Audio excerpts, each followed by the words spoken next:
Hello les devs, ça va être notre petit rendez-vous Led by Night, clairement.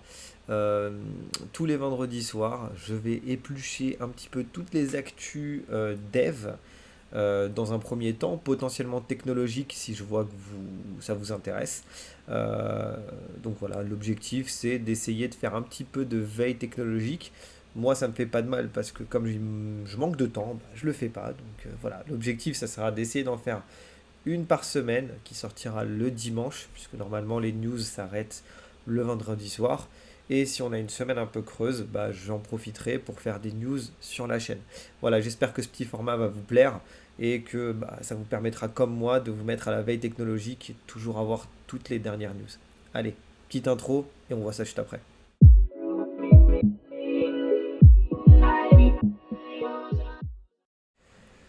Alors, on commence par une news C Sharp. Donc, aujourd'hui, le langage, enfin, la version du langage, c'est C Sharp 10. Et donc là, on est sur la version C Sharp 11. Et donc, il semble qu'il y ait une petite amélioration assez sympathique au niveau de C Sharp 11. C'est que tout ce qui va être raw string, donc un raw string, c'est un format assez brut au niveau de notre chaîne de caractères, devrait être plus simple à trimer, donc à supprimer le début et la fin, grâce avec les trois double quotes. Donc ça a l'air d'être assez intéressant. Donc plus besoin de mettre des slash t ou des backslash. Donc ça c'est quelque chose qui a l'air d'être sympa. Il y a l'air également d'avoir une amélioration au niveau du null checking. Qui a- donc one feature previously states Special confidence, voilà. Donc globalement ils vont pas le mettre au niveau du null check. Donc on a le droit de mettre euh, maintenant un string nullable. Je vous avouerai que ça m'a bien ennuyé. Donc ouais, clairement c'est assez ennuyeux. Donc voilà, l'objectif étant d'améliorer améliorer ça. Également au niveau des chaînes de caractères, pattern matching sur les span chars et les read-only span, très intéressant ça. Euh, et voilà, warning, wave set, clairement différentes améliorations. Donc sur les chaînes de caractères, ce qui est assez intéressant puisque c'est ce qui en général on fait régulièrement en tant que dev et qui prend pas mal de ressources. Alors deuxième chose, c'est l'annoncement de gRPC JSON directement avec un transcoding en .NET. Alors pour ceux qui ne connaissent pas gRPC, je vous laisserai aller regarder dans la doc, bien entendu. Mais globalement, c'est une façon d'appeler un service distant, donc un service web. Et ce service web renvoie ce qu'on appelle un proto. Et ce proto, en général, est renvoyé sous un format très léger, ce qui en crée un format d'échange de données ultra rapide. Et surtout ultra léger. Et donc le problème c'est qu'il y avait, on reçoit ça sur un format qui n'est pas du JSON.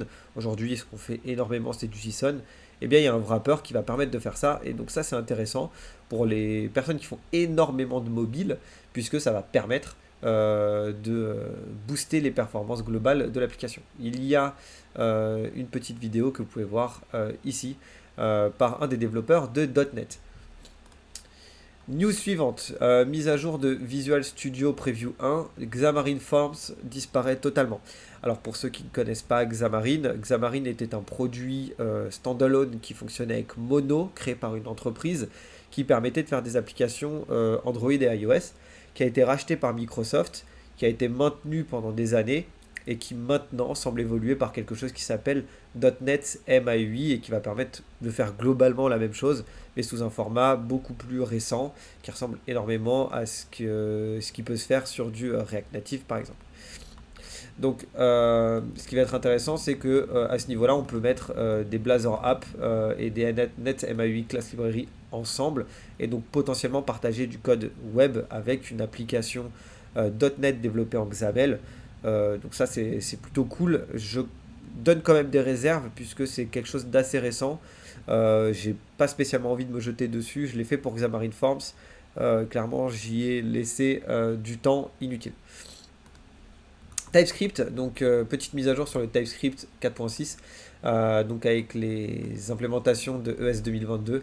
Donc je vous laisse regarder, il y a contrôle sur les récursions, possibilité, meilleur contrôle au niveau du constructeur, avant un super. Euh, Qu'est-ce qu'on a d'autre? Voilà, meilleur contrôle, beaucoup de contrôle sur les récursions, pas de grande nouveautés. Je vous laisserai de toute façon les liens pour que vous puissiez lire tranquillement. Ici, qu'est-ce qu'on a? Donc pareil, TypeScript 4.7 et l'import des modules ECMAScript. Donc pareil, vous pouvez les regarder. Globalement, ça vous permet d'être un petit peu à l'avance et d'utiliser les dernières fonctions du module. Normalement, ça ne devrait pas changer grand-chose au niveau de notre fonctionnement, hein. Voilà.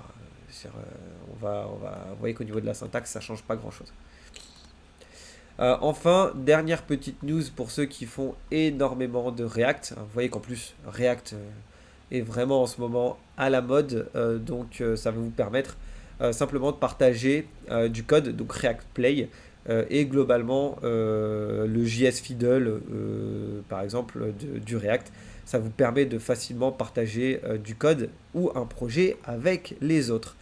Voilà, donc je vais vous mettre simplement tous les liens pour que vous puissiez lire tranquillement ça de votre côté, faire votre petite veille.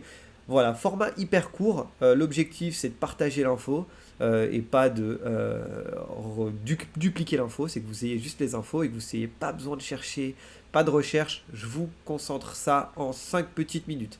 Voilà.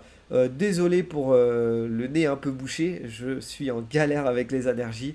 Voilà, j'espère que ça ne vous gênera pas pour cette première version des informations, des news que vous aurez tous les dimanches matin dans votre petit abonnement, dans votre liste YouTube.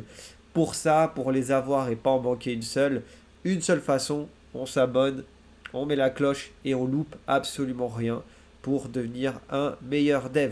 Allez, ciao les devs.